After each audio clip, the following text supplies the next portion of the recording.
திருமக்கோட்டை அரசு ஆண்கள் மற்றும் பெண்கள் மேல்நிலைப் பள்ளியில் 2022-23 ஆண்டில் பொதுத் தேர்வில் 10 மற்றும் 12ஆம் வகுப்பில் அதிக மதிப்பெண் பெற்ற மாணவ மாணவிகளுக்கு 4 லட்சம் ரூபாய் மதிப்பிலான ஊக்கத்தொகை வழங்கப்பட்டது. திருவாரூர் மாவட்டம் திருமக்கோட்டை அரசு ஆண்கள் மேல்நிலைப் பள்ளி மற்றும் அரசு மகளிர் மேல்நிலைப் பள்ளியில் ஏழை எளிய விவசாய தொழிலாளர்களின் குழந்தைகள் மிகுந்த சிரமத்துடன் படித்து வருகின்றனர். இவர்கள் கல்வியின் தரத்தை உயர்த்தும் வகையிலும் ஊக்கப்படுத்தும் வகையிலும் தொடர்ந்து சிங்கப்பூர் தொழிலதிபர் பழனிசாமி ஊக்கத்தொகை வழங்கி வருகிறார்.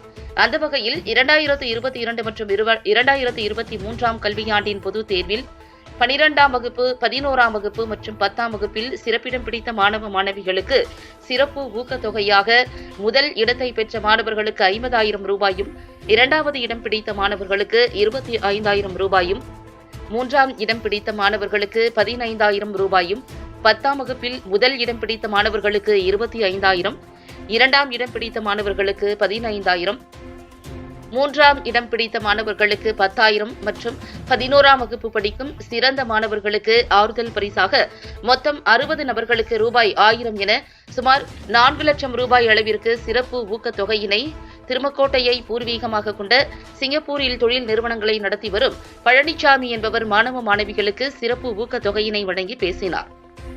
அப்போது வாய்ப்புகளை தேடி ஓட வேண்டும், மெதுவாக சென்றால் நம் இலக்கை அடைய முடியாது, கல்வியில் முழுமையாக உழைப்பை அர்ப்பணிக்க வேண்டும், மாணவர் பருவத்திலேயே தமக்கு ஒதுக்கப்பட்ட வாய்ப்புகளை பயன்படுத்திக் கொள்ள வேண்டும் என அவர் தெரிவித்தார். அப்ப இந்த மோட்டிவேஷன் இருந்தாதான் ஏதாச்சும் ஒரு தோல்வி வந்துச்சுன்னா நீங்க அதை தோல்வியை தாண்டியும் முன்னேறி வருவீங்க. ஸோ எங்கள் அப்பா முன்னாடி படிக்கும்போது அவ்வளோ ஆப்பர்ச்சுனிட்டிஸ் இல்லை, இங்கே இது மாதிரி உங்களுக்குலாம் டாஸ்க் கிடைக்கிது நல்லா படித்தா, ஆனால் எங்கள் அப்பா படிக்கும்போது அவ்வளோவா இருக்காது. வாய்ப்பை தேடி ஓடணும். யார் ஸ்லோவாக போனால் ஒரு இதை அச்சீவ் பண்ண முடியாது, யாருமே மெதுவாக நடந்தால் முடியாது. ஓடிக்கிட்டே இருக்கணும், உழைக்கணும். இந்த உழைப்புக்காக இந்த படிப்பில் அந்த உழைப்பு போடணும். உங்களுக்கு கொடுக்கப்பட்ட அந்த மாணவ அந்த பருவத்தை அதுக்காக செலவு பண்ணணும்.